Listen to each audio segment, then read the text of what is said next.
जय श्री कृष्ण। आज हम श्रीमद् भागवत रहस्य तीसरा स्कंद अध्याय 3 का पाठ करेंगे। दुर्योधन द्वारा विदुर जी का अपमान। श्री गणेशाय नमः। ओम नमो भगवते वासुदेवाय। श्री कृष्ण शरणम मम। जब श्री कृष्ण संधि कराने गए और दुर्योधन ने पांडवों का हिस्सा देने से इनकार कर दिया और संधि को भी नहीं माना, तो विदुर जी धृतराष्ट्र को मिलने के लिए जाते हैं। विदुर जी धृतराष्ट्र को धर्म और न्याय की बातें समझाई। विदुर जी ने जो धृतराष्ट्र को न्याय की बातें समझाई वो विदुर नीति कहलाई और बहुत प्रसिद्ध हुई विदुर नीति। जो औरों का धन हरण करते हैं, जिसकी आंखें केवल रुपया पैसा देखे, जिसका पुत्र पापी हो, और वही धृतराष्ट्र है। धृतराष्ट्र को क्या कहते हैं? जिसका जो औरों का धन हरण करे, जिसकी आंखें केवल रुपया पैसा देखें, जिसका पुत्र पापी हो, वही धृतराष्ट्र है। उस युग में एक ही धृतराष्ट्र था, परंतु आजकल तो घर घर धृतराष्ट्र बैठे हैं, हजारों लाखों। विदुर जी ने धृतराष्ट्र से कहा, दुर्योधन पापी है, वह तेरा पुत्र नहीं, तेरा पाप ही पुत्र रूप में आया है। शास्त्र कहते हैं दुराचारी पुत्र ही माता पिता की दुर्गति करता है, सदाचारी पुत्र सदगति करता है। इसलिए दुराचारी दुर्योधन का साथ तुम छोड़ दो, वह तेरे वंश का विनाश करने आया है। चोरी और व्याभिचारी महापाप है, उसके दोनों पाप क्षम्य नहीं हो सकते। धृतराष्ट्र दुर्योधन का मोह छोड़ो, अन्यथा सारे कौरव कुल का नाश हो जाएगा। धृतराष्ट्र कहते हैं, भाई तेरी बात तो सही है, परंतु दुर्योधन के आते ही मेरा ज्ञान ही गायब हो जाता है। पाप का पिता है लोभ और माता है ममता, जो पाप को प्रेरणा देते हैं।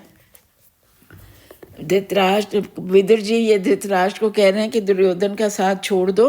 तो सेवकों ने दुर्योधन को जाकर बताया कि विदुर जी आपके विरुद्ध बोल रहे थे आपके पिता से। दुर्योधन आग बबूला हो गया और तुरंत ही विदुर जी को सभा में बुलाकर अपमान किया। यक्ष ने युधिष्ठिर से पूछा, अब ये यहाँ बताते हैं, यक्ष ने युधिष्ठिर से पूछा कि हमेशा नरक में किसको रहना पड़ता है? युधिष्ठिर ने कहा, आमंत्रित करके इच्छा पूर्वक दुर्बुद्धि से किसी का अपमान करने वाला हमेशा के लिए नरक में रहता है। दुर्योधन विदुर जी से बोले, तुम दासी पुत्र हो, मेरा अन्न खा के मेरी ही निंदा कर रहे हो, मेरे ही विरुद्ध काम करते हो। विदुर जी धीर गंभीर थे, निंदा को सहन कर लेते थे।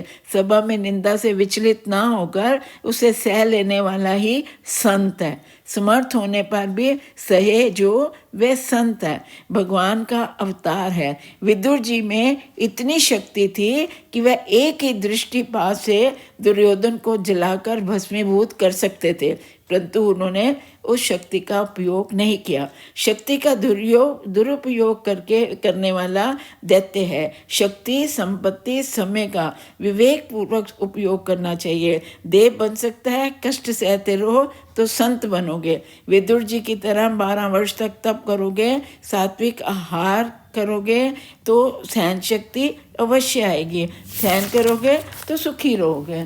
सहन शक्ति तब आती है जब आहार व्यवहार सात्विक हो। दुर्योधन के अपमान करने पर वे सभा में क्रोधित नहीं हुए और ना ही उन्हें गिलानी हुई, क्योंकि वे सात्विक भोजन करते थे। दुख और क्रोध को भी पी जाने की शक्ति सात्विक आहार से आती है। सुखी होना है तो कम खाओ, गम खाओ। मनुष्य सब कुछ खा सकता है, किंतु गम नहीं खा सकता, क्रोध को नहीं पचा सकता।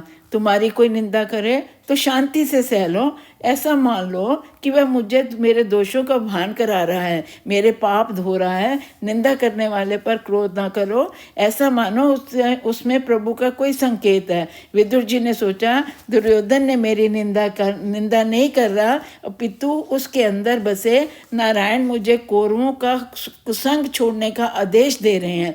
ये प्रभु की प्रेरणा है। महापुरुष निंदा में भी सार तत्व खोजते हैं। भगवान ने सोचा यदि कौरवों के साथ विदुर रहेंगे तो कौरवों का विनाश नहीं हो सकता, इसीलिए विदुर जी को स्थान छोड़ने का प्रेरणा दी।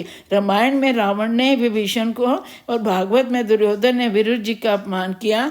इसीलिए संतों का अपमान करने से उनका अपना नाश हो गया, उनके कुटुंब का विनाश हो गया। जय श्री कृष्ण, जय श्री कृष्ण, जय श्री कृष्ण।